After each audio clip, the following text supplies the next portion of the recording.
Welcome to my YouTube channel Sidra's Learning Hub. Never stop learning because life never stops teaching. Parts of speech the job of a word does in a sentence. हम part of speech के बारे में पहले भी हम पढ़ चुके हैं, कुछ पार्ट्स इसके हम डिस्कस कर चुके हैं कि हमारी इंग्लिश लैंग्वेज में पार्ट्स ऑफ स्पीच का क्या किरदार है। जो भी हम वर्ड्स यूज़ करते हैं वो क्या हैं, उनको कैसे यूज़ किया जाता है, आखिर ये ऑन ऑफ इट स्लोली इस किस्म के जो वर्ड्स हैं वो क्या हैं, ये हमारे लिए पार्ट्स ऑफ स्पीच का हिस्सा हैं।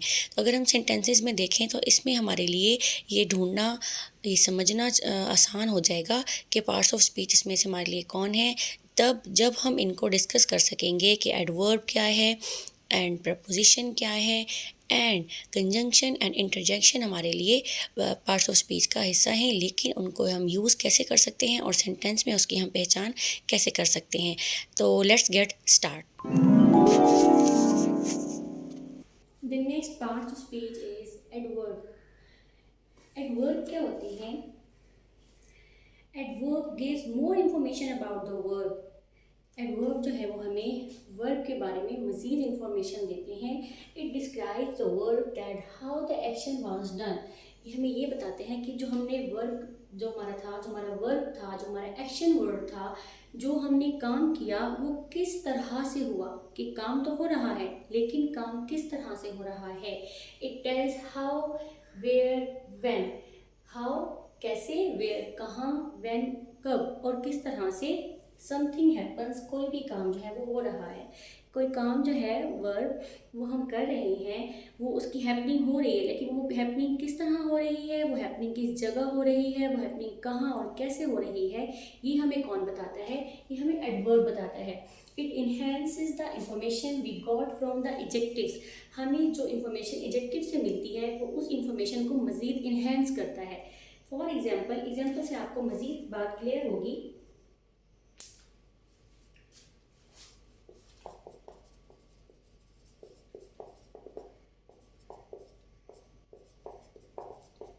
Tortoise walk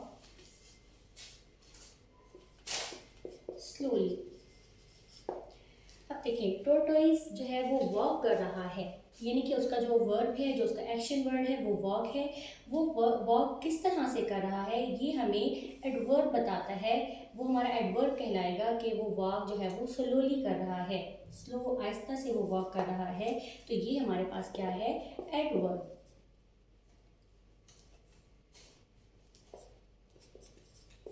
He sings nicely। Action word क्या है? सिंग्स। सिंग किस तरह से कर रहा है? नाइसली। तो नाइसली हमारे पास क्या है? Adverb.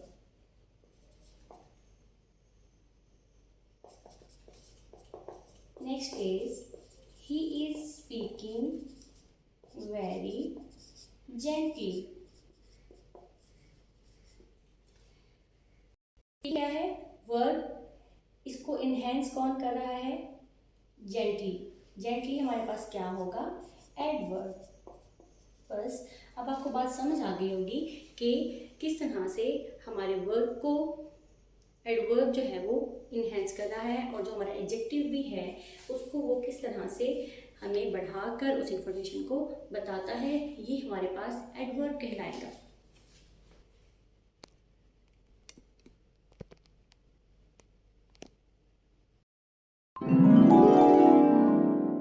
The sixth part of speech is preposition. This comes before noun or a noun phrase and links it to the other parts of sentences.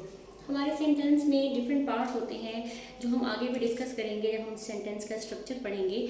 तो वो पार्ट्स जो हैं वो आपस में किस तरह से रिलेट होंगे, आपस में उनका हम लिंक किस तरह से करेंगे, ये चीज़ कौन डिफाइन करेगा? ये चीज़ प्रेपोजिशन डिफाइन करेगा। तो यही बात यहाँ पे बताई गई है कि दिस कम्स बिफोर नाउन। ये नाउन से पहले आएगा या किसी भी नाउन के जो फ्रेज होगा उससे पहले आएगा और ये हमारे सेंटेंस के दूसरे पार्ट्स के साथ इसको लिंक करेगा। ठीक है। अक्सर जो है ये हमारे पास सिंगल वर्ड होते हैं। सिंगल वर्ड में कौन कौन से आ सकते हैं? From, on, at, in, out, इस तरह से ढेर सारे बेशुमार जो हैं हमारे पास सिंगल वर्ड्स वाले प्रपोजिशंस हैं। लेकिन ये हमारे पास अप टू 4 वर्ड्स तक भी जा सकते हैं। For example, as far as, in addition to, as a result of. जिस तरह से हमारी जितनी हमारी इंग्लिश जो है वो हाई लेवल पे जाती जाती है, उसी तरह से हमारी इन चीज़ों का भी इजाफा हो जाता है। लेकिन क्लास 5 तक 6 तक हम लोग सिंगल वर्ड या 2 वर्ड तक रहते हैं, ताकि बच्चों को इजीली कॉन्सेप्ट क्लियर हो और वो इसको यूज़ करना सीख जाएं। जब वो यूज़ करना सीख जाते हैं तो ही हम आगे अपर लेवल पे जाकर 3 वर्ड्स 4 वर्ड्स तक जाते हैं। इसकी एग्जाम्पल्स हम देखते हैं।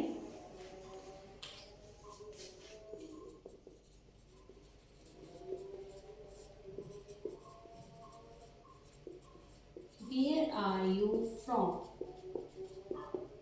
आपका ताल्लुक कहाँ से है?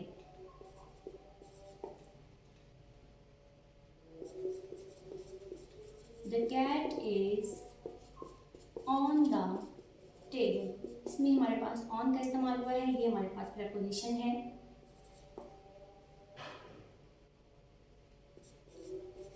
Party begins at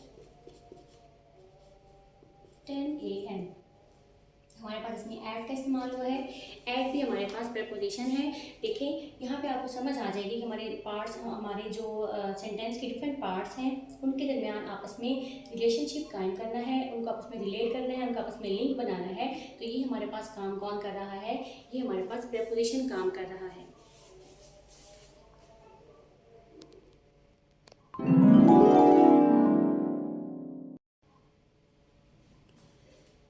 नंबर 7 हमारे पास है कंजंक्शन।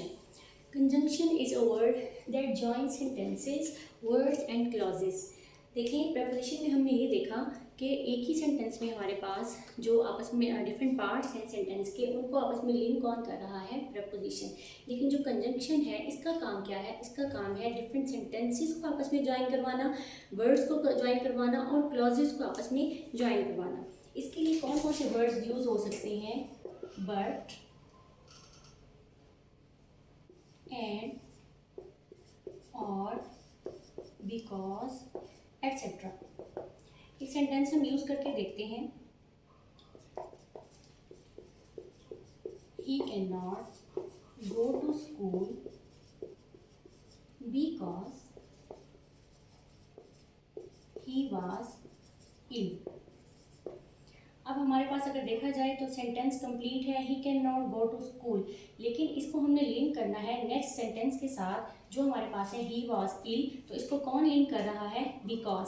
तो बिकॉज हमारे पास क्या है? कंजंक्शन। तो उम्मीद है आपको ये बात क्लियर हो गई होगी कि कंजंक्शन और प्रेपोजिशन दोनों ही लिंक करते हैं, लेकिन डिफरेंस दोनों में क्या है कि प्रेपोजिशन जो है वो हमारे एक ही सेंटेंस में डिफरेंट पार्ट्स को आपस में लिंक करते हैं, जबकि कंजंक्शन जो है वो हमारे डिफरेंट सेंटेंसेस को, हमारे वर्ड्स को, हमारे क्लॉजेस को, हमारे किसी भी पैराग्राफ में आपस में लिंक करने के लिए, आपस में ज्वाइन करने के लिए इस्तेमाल किए जाते हैं।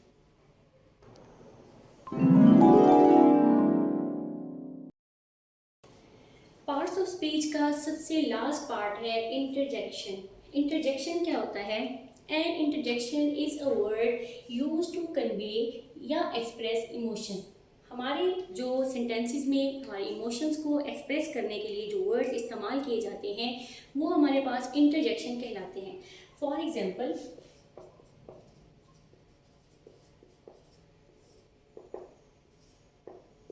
ओ, alas, wow, hurrah,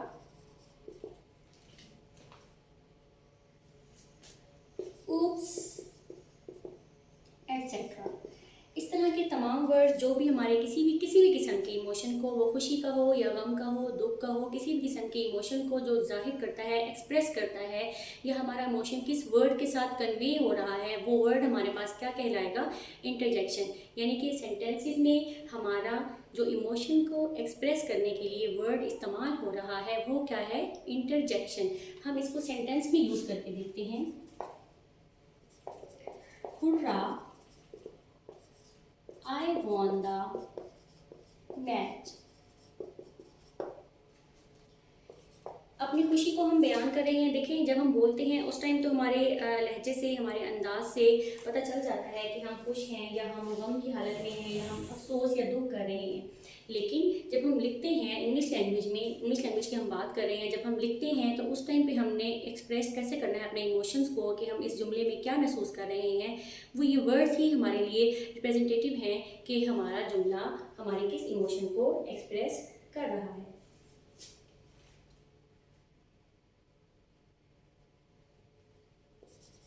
hi, how are you?